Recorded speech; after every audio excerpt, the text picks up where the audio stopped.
नमस्कार मंडळी.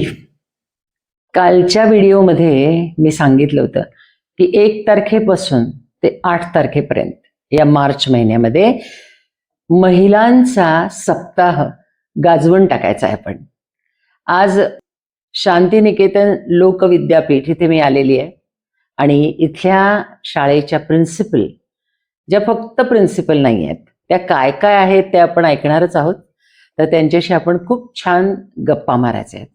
त्यांचं नाव आहे सौ समिता गौतम पाटील. तर मंडळी, चला आता आपण त्यांच्याशी गप्पांना सुरुवात करूया. नमस्कार समिता मॅडम. नमस्कार मॅडम.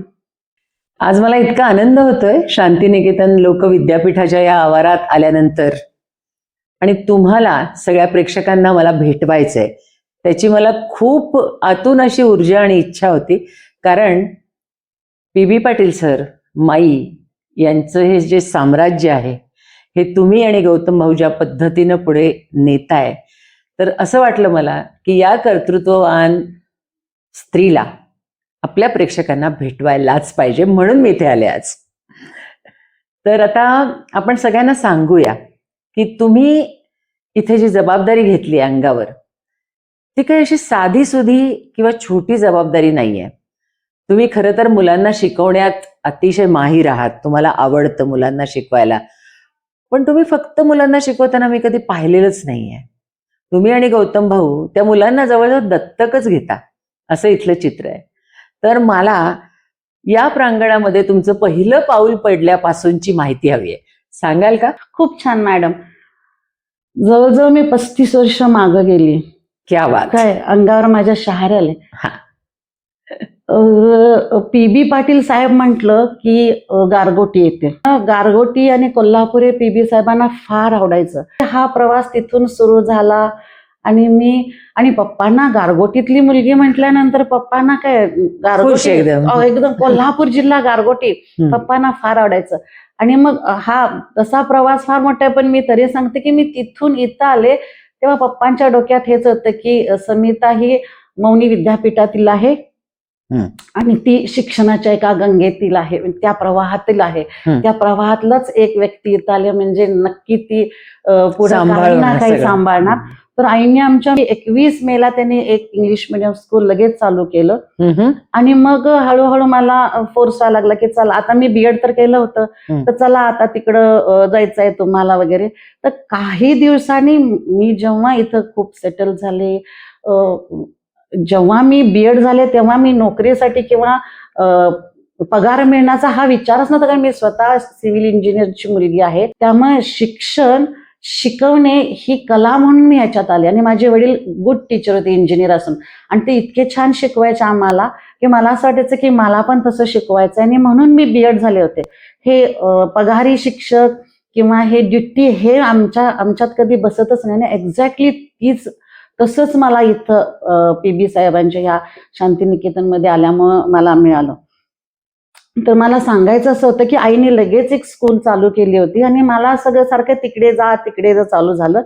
मी हळूहळू तिकडे रमलेही. काही वर्षांनी माझ्या लक्षात आलं, आमच्या आई सांगायच्या की हा हे स्कूल चालू केलं होतं, म्हटलं आलेली सून जर असली चांगली तर करेल चांगलं काम, नसली तर इथं कुठंतरी बसेल आपली खुर्चीत.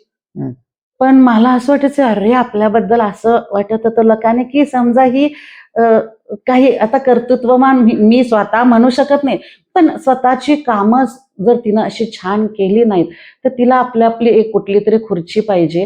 तिचं ते आपल्या सासऱ्याच्या संस्थेमध्ये एखाद्या खुर्चीत बसून राहणारी म्हणून आईनी अशी खुर्ची तयार केली. पण समिता ही कधीच खुर्चीत बसली नाही. समिताकडे जेव्हा स्कूल आली तेव्हा ती विद्यार्थ्यांच्यातच. विद्यार्थी जर बघायला लागला तर पप्पा आधीच सांगायचे की आपण ज्या मुलाला शिकवतो तो त्याला पुढच्या 10 वर्षाचं शिकवा. अरे वा. म्हणजे पुढची 10 वर्षांनी काय येणार आहे हे तुम्ही त्याला आत्ता शिकवावं लागणार. तुम्ही अपडेट राहाल. त्याच्यामुळं हा आत्ता पुढ्यात आलेला मुलगा 10 वर्षांनी त्याला काय पाहिजे आहे हा विचार करायचा आणि मग ते शिकायचं. पप्पांचे विचार फार मोठे होते. पप्पा आम्हाला आत्ताही म्हणायचे गेल्या 20 वर्षापूर्वी की तुम्ही हळूहळू अपडेट व्हा, नाहीतर शिक्षकाला बाहेर फेकून देतील. आणि आता मोबाईल आणि सोशल मीडियामुळे पप्पांची आठवण येते की प्रत्येक युट्यूबमध्ये आपल्यापेक्षा चांगला शिक्षक आहे. हे साहेबांनी आधी सांगितलं होतं आणि साहेबांनी सांगितलं की काळ्या दगडावरची रेष आम्ही मानायचं आणि तेव्हापासून मग त्या विद्यार्थ्याकडे बघायचं. बरं, शांतिनिकेतन असंही नव्हतं की केवळ पुस्तकी ज्ञान. पुस्तकाच्या बाहेर जायचं, पुस्तकाच्या व्यतिरिक्त त्याला माणूस घडवायचं होतं. खरं सांग का, जेव्हा प्रॉस्पेक्ट पॉम्पलेट आम्ही ब्रोचर छापायचो ना, त्याच्यामध्ये असं लिहिलं जायचं की सर्वांगीण विकास इथे घडवला जातो. मी पण 23 वर्षाची, बरोबर. मला सर्वांगीण ह्या विकासाचा अर्थ कुठं दिसायचाच नाही की हा सर्वांगीण. आणि मग माझ्या लक्षात आलं, हे जे आपण सामाजिक, सांस्कृतिक, बौद्धिक, भावनिक एवढे सगळे क्रीडा, शारीरिक हे सगळे विकास एकत्र मुलाच्यावरती हळूहळू करतो आणि 4-6 वर्षांनी एखाद्या मुलाला आपण बोलवलं की माईक घेतो, बोलायला लागतो. नाही, आपल्याला जरा गाणं म्हणायचंय, गाणं म्हणा. नाही, ते बाजूला घेऊ, हा गाण्याची व्यवस्था का, हा गाणं म्हणूया. ग्राउंडवरती गेला की तो एवढा छान खेळतो, स्टेजवरती गेला की माईक जवळ उठत नाही, स्टेज कॉन्फिडन्स आहे त्याला, मोठ्यांना नमस्कार करतो, लहानांना प्रेमाने धरतो, समवयस्काबरोबर मित्र होतो. तेव्हा माझ्या लक्षात आलं एक 5-7 वर्षांनी की अरे, सर्वांगीण विकास ही गोष्ट दिसत नाही, ती अमूर्त गोष्ट आहे, ती फील करावी लागते. पण मी एवढ्या सहजासहजी ही गोष्ट मी सांगितली. या 5-7 वर्षामध्ये अमित साहेबांच्याकडून इतकं शिकलो. खूप मोठं शिकल्याशिवाय थोडं शिकवता येत नाही. खरंय, खरंय. आणि पुस्तकातून, खरं सांगू, आय एम व्हेरी सॉरी, पुस्तकातून एक सर्टिफिकेट मिळतं किंवा गुणपत्रक मिळतं, जे पुढच्या कोर्सला आपल्याला किल्ली असते की पलीकडचं दार उघडतं. बरोबर. शिक्षण हे पुस्तकाबाहेर आहे. तर आता तर आपल्याला सर्वांगीण विकास हळूहळू जरी अमूर्त असला तरी दिसायला लागला होता. पण एक विद्यार्थी पूर्णतः माणूस घडवायची इतकी सोपी गोष्ट नाहीये. आणि हळूहळू आता आम्ही 23 वर्षातून 27, 28, 29 वर्षाकडे निघालो आणि हळूहळू गौतम सरांनी रेसिडेन्शियल स्कूल काढलं. आता रेसिडेन्शियल स्कूल म्हटलं की परत त्याची आई, म्हणजे आई होण्यापासून ते टीचर होण्यापर्यंत सगळी कामं करावी, सगळ्या अगदी जबाबदारी ऍक्च्युली. समिता मॅडम, त्यासाठीच आज हा व्हिडिओ आहे की तुम्ही काही टीचर नाही आहात मुलांच्या, तुम्ही त्या मुलांच्या आई आहात. ते आईपणच आम्हाला ऐकायचं आहे. खरं सांगू काय, रेसिडेन्शियल स्कूलनं हजारो शब्द पण छोटा, हजारो मुलांची आई होण्याचं हे जे भाग्य आहे ना, ते क्वचित आणि कदाचितच कोणाला तरी मिळतं. हे जी रेसिडेन्शियलची मुलं आहेत, खूप चांगल्या घरातली, मोठ्या घरातली, ज्यांच्याकडे पैसे होते, सुबत्ता होती, आई वडील काही ना काही कामात असायचे, पण मुलाकडला दूरवरती शिक्षणाला जायचं. गावातली मुलं असायची, कोणी सोनोग्राफीसाठी बाहेरच्या राज्यात गेलेलं असायचं, केरळ, मध्य प्रदेश, गुजरात, दिल्ली, कुठून आपल्याकडे मुलं यायची. आणि मग त्यांना तिथली भाषा नाही समजायची आणि इंग्लिशचा थोडा प्रॉब्लेम असायचा. मग ही मुलं, हे पालक काय करायचे की आपल्या महाराष्ट्रात ही मुलं राहू देत म्हणायची, कमीत कमी मराठीवरती त्यांची कमांड राहील. मग राहणार कुठं, तर शांतिनिकेतनमध्ये, PB साहेबांच्या शांतिनिकेतनमध्ये. तर ऍक्च्युली रेसिडेन्शियल स्कूल हे जे सुरू झालेलं आहे, ते साहेबांची एक विद्यार्थिनी, गौतम सरांनी कॅम्प चालू केला होता, त्या विद्यार्थ्यांना आपला मुलगा त्या कॅम्पमध्ये घातला. अच्छा. आणि तो कॅम्प, गौतम सरांनी गौतम सर स्पोर्ट्स मधले आहेत, खेळाडू आहेत, त्यांनी तो कॅम्प इतका सुंदर घेतला. साहेबांची विद्यार्थिनी म्हटली, मी ह्याला घरी नाही घेऊन जात, कारण ती ह्या हॉस्टेलवरती राहिली होती. अच्छा. ती म्हटली, मी नाही रणजितला घरी घेऊन जाऊ शकत, मी हा इथंच ठेवणार आहे. तर हा इथंच ठेवणार आहे, तिच्या मैत्रिणी 2-3 आम्ही पण इथंच ठेवणार आहे. लोक रेसिडेन्शियल स्कूल हे आर्थिक दृष्टिकोनातून काढतात. आपली शाळा ही मुलांनी आपण म्हणून तिथं राहिलेत आणि मग आम्हाला ती काढावी लागली. ही शाळा नाहीत किंवा हॉस्टेल्स नाहीत म्हणून ही शाळा नाही, ही मुलं PB साहेबांच्या सावलीत ठेवायचेत, ही मुलं गौतम सरांच्या बरोबर राहिली पाहिजेत, ही शांतिनिकेतनच्या कॅम्पसमध्ये राहिली पाहिजेत. हा दृष्टिकोन, हा पाया आहे त्या हॉस्टेलला आणि त्या रेसिडेन्शियल स्कूलला, ज्याला आज 700 मुलं आहेत. क्या बात आहे. मग जेव्हा स्पोर्ट्स सर होते, आई होत्या, इतकं सुंदर माई भोजनालय आपल्याकडे, जेवण सुंदर, साहेब होते, विचार सुंदर, गौतम सर होते, क्रीडांगण सुंदर. आणि मग पुढे थोडा अभ्यास मागं पडल्यानंतर मी खरं सांगते की पालकांना थोडं आता जरा मार्कलिस्ट पण जरा भरगच्च लागतं. मी धाडसानं हे बोलते, कारण कोणी मला तसं म्हणणार पण नाही. मार्कलिस्ट भरगतच लागावं लागतं. तुम्ही कितीही संस्कार, कितीही स्पोर्ट्समध्ये वरती आहे, तुमच्याकडे कितीही सुंदर अन्न दिलं जातं, पण जिथं मार्कलिस्ट मागं येईल की नाही तिथं मग परत हे तिन्ही पाय डळमळतात पुढे. आणि मग पुन्हा मी इकडं बौद्धिक विकासासाठी आले, म्हणजे स्कूल माझ्याकडे आलं. पण तेव्हा असं लक्षात आलं की अरे मी शिकवते आहे वर्गात आणि माझा विषय गणित आणि मग माझ्याजवळ ह्या गणितातनं मुलंच चिटकत नव्हती. आणि मग मी विचार केला की अरे ह्या रेसिडेन्शियल मुलांना हवं तरी काय आहे. आणि मी हळूहळू मुलांच्यात रमायला लागले, हळूहळू मुलांच्याकडे बघायला लागले, तर त्यांना घरोबा पाहिजे होता. मग पहिल्यांदा मला आई व्हावं लागलं आणि मग त्यांना काय आवडीनिवडी बघाव्या लागल्या, तुम्हाला काय हवं ते बघावं लागलं. मॅडम आज गरम पाणी चाललं नाही हे मला ऐकावं लागलं. स्कूलमध्ये गरम पाणी आलं नाही हे चर्चा होत नसतात, पण आमच्याकडे व्हायला लागल्या. एक मुलगा सुसाट पळत होता, म्हटलं मी गेली आडवी आणि काय झालं म्हटलं, तर मला इडली नकोय म्हटला, मेसला इडली आहे. म्हणजे मला त्यांच्या खाण्यातल्या आवडीनिवडी बघाव्या लागला. मग तुला हवं तर काय, तुला पाहिजे काय, तर आमच्या घरात म्हटलं ब्रेड टोस्ट आहेत बघ, फ्रेंच टोस्ट केलेत बघ, अंडा आणि ब्रेड आहे, ते पाहिजे का, ते पाहिजे मला अंडा ब्रेड. म्हणजे मला पहिल्यांदा त्यांचं खाणे, त्यांचं राहण. एक मुलगा तर एवढे केसच कापायला. त्याने आमच्याकडे मात्र मिलिटरी स्कूल आहे, हे मिलिटरी स्किल्स शिकवतात ना, तर आमच्याकडं मिलिटरी कट असतो पूर्ण. इथं 4 बोट केस नाहीत, वरती कमी केस, तर त्याला उडून तणून ते केस कटिंग करणारे लोक नेत होते. ह्याचा दंगा, मी केस नाही कट करणार. म्हटलं झालंय काय, एका मुलाचे केस नाही कट केले तर होणार काय आहे, राहू देत, केस नाही कट करायचे. म्हणजे त्याच्या बाजूने जर आपण बोललो तर तो आपला होणार ना. हळूहळू मी त्यांची आई व्हायला लागले आणि मग ती मुलं माझ्या पोटाजवळ यायला लागली. आणि मग ज्याचे केस कटिंग करायचे नव्हते तोच माझ्याकडे आला, आता जास्तच वाढलेत जरा म्हणून. म्हणजे हे आम्ही थोडं सायकोलॉजिकली जात राहिलो. घरातल्या आईला, म्हणजे तेव्हा आमच्याकडे मुलं कमी होती, पण आज मला रिअलाइज होतं की घरात जेवताना, नाश्ता करताना, चहा घेताना केवळ शांतिनिकेतनच्याच गोष्टी व्हायच्या. आणि मग जे जास्त इंटरॅक्शन मध्ये आहेत ना, समिता मॅडम असायच्या जास्त, आणि घराघरात आपली चर्चा व्हायला लागली. शेजारी पाजारी ऐकायला लागले, शेजाऱ्यांची मुलं पुन्हा इकडे यायला लागली. आणि इतकं छोटं रोपटं हळूहळू एवढं मोठं झालं की आम्हाला समजलं नाही की आम्ही किती मुलं सांभाळत आहोत. आणि मग सगळ्यांचा सर्वांगीण विकास केला, सगळ्यांची आई झाले. साईड बाय साईड हळूहळू सांगायला लागले की इथं अभ्यास केल्याशिवाय आपली आयडेंटिटी जमा होत नाही, आयडेंटिटी येत नाही, व्यक्तिमत्व तयार होत नाही.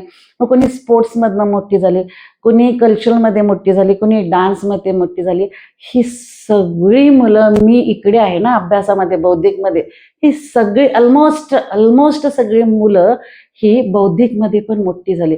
आणि आपल्याकडे आत्ता, म्हणजे मला असं राहवत नाही सांगायला की रेसिडेन्शियल स्कूलची मुलं आपल्याकडे आता सायंटिस्ट पासून, लोको पायलट पासून, पायलट, भूगर्भशास्त्रज्ञ, शास्त्रज्ञ, कुठल्याही होमी जहांगीरमध्ये आहेत. कितीतरी मुलं अशी आहेत की जी नेव्हिगेटर आहेत, म्हणजे ती सी मध्ये राहतात, समुद्रामध्ये कितीतरी राहतात. खरं सांगायचं तर पोलीस, SP ही आपली आहेत. माझं डायरेक्ट कोणी अजून कलेक्टर साहेब नाही आहेत, पण आता होतील काही थोडी. तर आपण पूर्ण एरिया कव्हर केला. ह्यांचा बौद्धिक विकास एवढा आहे की ते 1-2 अटेम्प्ट मध्ये क्लास 1, क्लास 2 ऑफिसर झालेले आहेत. म्हणजे इतका चांगला त्यांचा रिस्पॉन्स. आणि ह्या सगळ्या मुलांचा आपण शैक्षणिक बेस खूप चांगला बनवला गेलाय. जेव्हा ते आत्ता भेटतात तेव्हा असं म्हणतात की मॅडम, तिथं आम्हाला एवढं सगळं मिळालं की आम्ही इथं बाहेर आले, आम्हाला असं वाटतं की अरे ह्याच्यासारखं कुठं नाहीये अजून तरी, किंवा हे कॉम्बिनेशन कुठं नाहीये, एकत्रित असलेलंच कॉम्बिनेशन कुठं नाहीये. आणि तिथं जे आम्ही मिळवलं त्याच्यावरती आम्ही इतकं भक्कम तयार झालो की आज आम्हाला कुठलंही चॅलेंज घेता येतं. आम्ही कुठलाही प्रॉब्लेम फेस टू फेस करतो. प्रॉब्लेम सोडून पळायचं नाही हे सांगितल्यामुळे आम्ही प्रॉब्लेम सॉल्व्ह करत जातो. आणि हळूहळू आमच्या आयुष्यामध्ये आम्ही खूप सगळी मुलं मोठी आहेत, छान आहेत आणि आता सेटल झालेले आहेत. तुमच्या हाताचं यश आहे ते मॅडम, बाकी काही नाही. खरंच सांगते, कदाचित ते मिळतच असं नाही बरं का. करणारे लोक खूप असतात प्रयत्न, पण यश त्याला मिळतं जो मनापासून करतो. मनापासून करते. किंवा आई झालं की नाही, एक्सक्यूज नाही. नाही, हा. अजिबात नाही. आई एकदा व्हायचं म्हटलं की नाही की ते चांगलंच झालं पाहिजे. प्रत्येक जगामध्ये आई आपल्या मुलाचं चांगलंच भविष्य करते. बरं, आता मला सांगा, लक्षातच आलं म्हणजे की हा अतिशय पसरलेला जो कारभार आहे सगळा, तो किती हातांनी आणि कसा सांभाळला जातोय.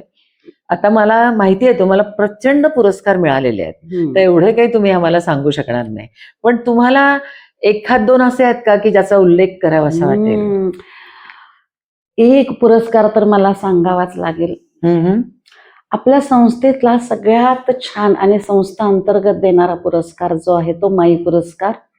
माई म्हणजे माझ्या सासूबाई, जी वात्सल्य, प्रेमाची, जी ज्यांच्या चेहऱ्याकडे बघितलं की सुसंस्कृत, खानदानी, वैचारिक लेवल, संस्कार, ज्यांच्या चेहऱ्याकडे बघितलं की जे सगळे दिसायचे, त्यांच्या नावाने आपल्याकडे एक पुरस्कार चालू केला होता आणि त्याचं नाव होतं माई पुरस्कार.